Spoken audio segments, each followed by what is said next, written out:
It is June 1st, 2025, and Kiev just carried out an unprecedented string of attacks across at least 5 Russian regions, in which they carried out drone attacks targeting military airfields. Now, Kiev is claiming that they destroyed 40 Russian bombers. Russia has not confirmed that figure, but they have confirmed that these attacks took place, with the reports that we're seeing talking about how Kiev, Zelensky in particular, has been preparing this attack for over a year and a half, that it required drones being smuggled through containers on trucks all across Russia. And this all comes as delegations from both Kiev and Moscow are set to meet in Istanbul on Monday. This was the topic of this week's episode of Sanctioned, an exclusive weekly deep dive series for my paid subscribers. And Jax wanted to come say hi to all of y'all to let you know that you can watch that entire episode now if you sign up as a paid subscriber over on my page on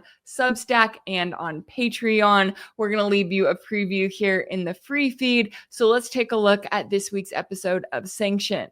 As we're looking at all of this information coming in, the biggest question has to be, how was this attack carried out, right? It doesn't look like anything we've seen from Ukraine so far. Yes, we have seen a record number of drone attacks being carried out from both Russia and Ukraine for more than a week now, but this one is something different. And according to the Associated Press, an anonymous Ukrainian official said the drones that were used were transported in containers on trucks deep into Russian territory, and that the attack took over a year and a half to plan, and that it was personally supervised by Zelensky. A year and a half worth of planning, huh? Well, that would make you think that the US was well aware of not only what was being carried out, but also what was being prepared this entire time. And it was interesting because there were some initial reports, such as one from Axios, which stated that the US was notified about this attack ahead of time. Oh, but that tune changed very quickly, as CBS News reported that the White House declined to comment, and that their anonymous sources within the administration said that the White House was not aware the attack was coming. And that is extremely hard to believe, especially when you're looking at this long-term planning, when you're looking at what was required in terms of logistics and support. This idea that Zelensky was the guy who directed all of this, I certainly do not buy that. But beyond that, we also have to look at the optics here, right? Trump is someone who wants to feel like he is in charge. He wants to be the king of everything. And so this idea that Ukraine would be not only planning an attack like this for months and months, for over a year, but that they would actively carry out that attack right under Trump's nose and he would know nothing about that. That just does not seem like something that would bode well for Zelensky and for Kiev in particular. Now, we know that Zelensky is in a position where he knows, I do believe that he at least does understand how important US support is to propping up his government and Kiev's military, right? They need the US. If the US were to pull out tomorrow, Kiev would be screwed. Europe would not be able to guarantee them any kind of long-term support. Oh, the US isn't really able to guarantee them long-term support, but it's at least helping a lot more than their backers in the UK and France and Germany and other countries in Europe are able to. Now, at the time of this recording, we have not gotten a response from Trump yet. I'm very curious to see if he does give any response whatsoever, right? Because up until this point, when we've seen these increased attacks between Russia and Ukraine, right, they're both escalating, each on their own end. Trump's response has just been to criticize Russia, right? To say that, oh, Putin's absolutely crazy. He's lost his mind. Why would you escalate your attacks on Ukraine when talks are being carried out?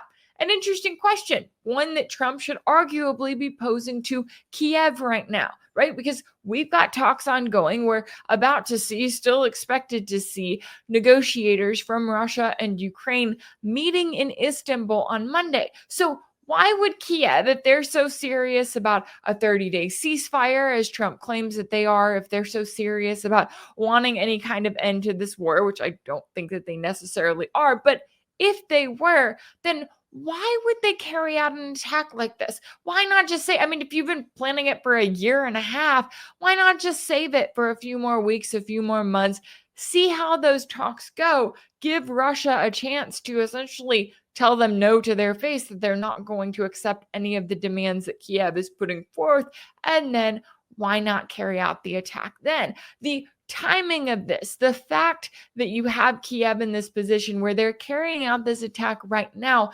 is extremely notable. And when it comes to Russia's response, because that's another thing that we are, of course, keeping an eye on. Yes, I know that you've got Russia with already carrying out escalated drone and missile attacks targeting Ukraine. When it comes to Russia's response to this specific attack, Russia is in a tricky position. If it's too light of a response, right? If they don't act strongly enough, then that sends the message to Kiev that they can just keep carrying out attacks like this one, right? That sends the message that Russia is not going to respond hard enough, that it's not going to inflict enough pain, even when it's in a situation like right now where the damage is still unclear. But the point of this wasn't necessarily to inflict damage in the sense that it would harm the Russian military on the battlefield, right? The point of this was to embarrass Russia. The point of this was for not just Kiev, but for all of NATO, because we have to remember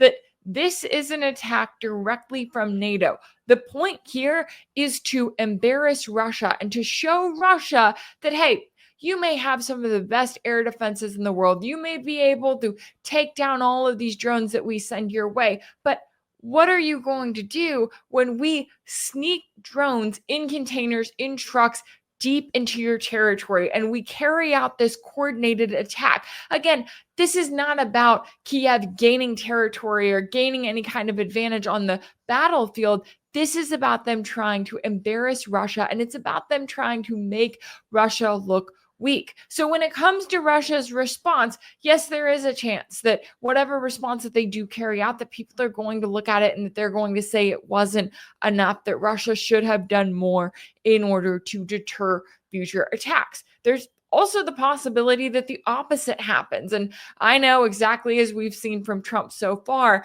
whatever way Russia chooses to respond, I expect Trump to criticize it, right? To act as though, how dare Russia carry out this response? How dare they bomb Ukraine and target various military sites there, as they have been doing?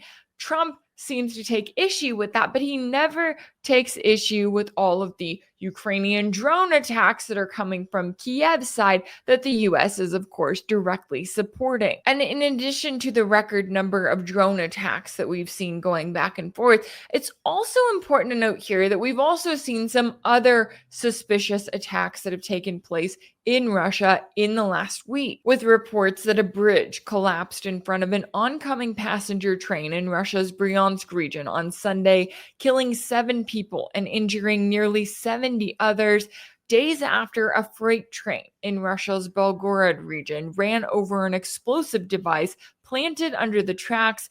That specific attack, however, did not cause any casualties. So you have Russia in this position where they've made it clear that they are willing to engage in talks, whether it be with Washington or with Kiev directly. They have plans for talks coming up in Istanbul on Monday. And then on Sunday, you have an attack like this one carried out across Russia in 5 different Russian regions. If ever there was any kind of message coming from Zelensky and from Kiev that they are not serious about coming to an agreement to end this war, well, there's your message right there. There's your message, and all of the reports that are talking about how much effort and planning went into this attack. This is Zelensky telling Russia that he wants more war. And that was a preview of this week's episode of Sanctioned. Jax wants you to know that you can watch the entire episode right now live if you sign up as a paid subscriber on my page on Substack. That's rachelblevins.substack.com. or on my page on Patreon. That's patreon.com/Rachel Blevins. As always, thank you all so much for all of your support. We really hope that you have a great rest of your day and lots of treats, right? Is it time for a treat? All right, we'll see y'all next time.